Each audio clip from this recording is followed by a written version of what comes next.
Alors Mylène Farmer, on va bien sûr parler de cette tournée, mais d'abord ce 9e album, il s'appelle Monkey Me. Dites-nous tout d'abord pourquoi vous avez choisi ce titre. Écoutez, j'ai pensé forcément à mon petit singe, avec qui j'ai vécu pendant plus de 25 ans, je crois.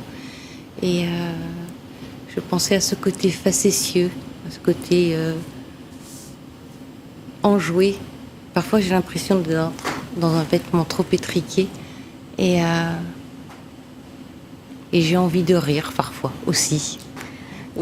Évidemment, vous avez écrit toutes les chansons de l'album à nouveau, et ce que vous dites apparaît très clairement, puisqu'on a le sentiment que, au fond, par rapport à vos précédents albums, c'est peut-être les textes sont, j'allais dire, plus légers, en tout cas moins sombres, un peu plus joyeux, plus ce que vous évoquez. Est-ce que vous avez changé? Est-ce que c'est votre tempérament ou vos états d'âme qui ont changé, et ça en est le reflet? Écoutez, quand on écrit un album, ma foi, ce sont les événements de vie qui sont explorés. C'est difficile pour moi de dire si c'est plus sombre, plus gai. C'est quelque chose de très spontané finalement. Je ne me dis pas avant d'écrire une chanson, voilà, je vais aborder ce thème ou ce thème. C'est quelque chose de très spontané finalement. Et si c'est plus gai, ma foi, tant mieux. Alors on l'a signalé Romain Gouachon l'a dit dans ce sujet, c'est vrai que vous retrouvez votre complice de toujours, votre ami, ce compositeur Laurent Boutonnat, ce tandem qui avait si bien marché. Est-ce qu'il vous porte chance? Quel plaisir vous avez de travailler avec lui? Écoutez, me porter chance certainement, et réciproquement j'imagine. C'est un frère jumeau, c'est quelqu'un que je verrai, avec qui je travaillerai jusqu'à ma mort, j'imagine. Et c'est quelqu'un de grand talent.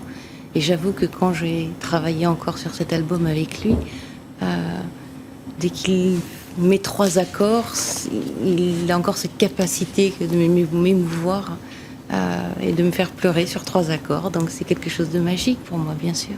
On rappelait aussi vos succès. Le premier single de cet album, À l'ombre, c'est déjà arraché. Comment vous vivez? Qu'est-ce que vous ressentez quand vous voyez l'engouement du public qui vous est si fidèle et qui attend avec autant d'impatience un nouvel album? Une émotion immense. Je suis bouleversée et je pourrais pleurer là maintenant à cet instant. C'est quelque chose d'extraordinaire à vivre. On parle de fidélité, mais je crois que je leur suis fidèle également. Je crois qu'il y a une réciprocité. Et pardonnez-moi si je bégaye, c'est l'émotion. Mais c'est quelque chose d'extraordinaire à vivre, j'avoue, et je ne m'en lasse pas. Alors il y aura une grande tournée, elle s'appelle Timeless 2013. Ça veut dire que c'est la dernière ou non? Non, Timeless, c'était juste pour suggérer l'intemporalité. Et je serais bien incapable de dire si c'est la dernière, s'il y en aura une prochaine, je ne sais pas. Je n'arrive pas à me projeter dans l'avenir. C'est quelque chose qui m'angoisse terriblement. Donc je vis autant que faire se peut dans le moment présent et on verra. Et est-ce qu'il y aura des surprises pour ce show, des duos? C'est toujours des surprises parce que vous nous... Alors, des surprises certainement. Quant au duo, je ne sais pas. Là, nous sommes à une phase de création. Donc je ne peux pas répondre à cette question finalement. Vous nous avez déjà fait une surprise puisque sur la pochette de l'album et ainsi que sur l'affiche de la tournée, vous n'êtes pas rousse mais blonde, presque blanche. C'est pour étonner le public ou pour surprendre Écoutez, là encore, c'est vraiment très spontané. Je me suis dit, au moment de la séance photo, je me suis dit, j'aimerais être en blanc platine. Et c'est chose faite. Voilà. Parfois on réfléchit, parfois c'est très cérébral et parfois à nouveau c'est très spontané. Et puis après les choses se font et puis... Alors justement, Mylène Farmer, on le disait, vous êtes une artiste mythique. Beaucoup attendent de vous voir, de vous écouter. Il y a des sujets de société qui vous tiennent à cœur, on le sait. Est-ce que par exemple, sur le mariage pour tous, vous seriez prête à vous engager ou même à manifester? Écoutez, m'engager ou être le porte-parole, non, certainement pas. Je fais mon métier, j'espère bien le faire, je le fais avec passion.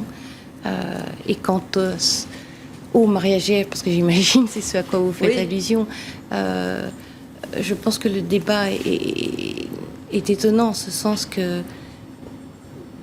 Comment vous dire? Il me semble que c'est une question d'égalité, tout simplement. Voilà, les droits de l'homme, c'est l'égalité avant tout, la liberté. Et je ne vois pas pourquoi je m'y opposerais. Une évidence, donc. Merci infiniment, Mylène Farmer, Merci d'être à vous. venue nous parler de cet album Mon Kimi qui sort demain. À partir de demain aussi sont mis en vente les billets pour des dates supplémentaires pour la tournée qui commence en septembre 2013. Timeless 2013. Merci beaucoup à vous, de votre présence sur ce plateau. Fin de ce journal. Tout de suite, la météo de Catherine Laborde. Et puis ce sera votre film du dimanche soir. Ce soir, Taxi 3 avec Sami Nasseri, Marion Cotillard et Frédéric Diffenthal. Pour l'information, vous retrouverez demain à 13h Jean-Pierre Pernaut et à 20h Gilles Boulot. Bonne soirée sur TF1. Merci de votre fidélité.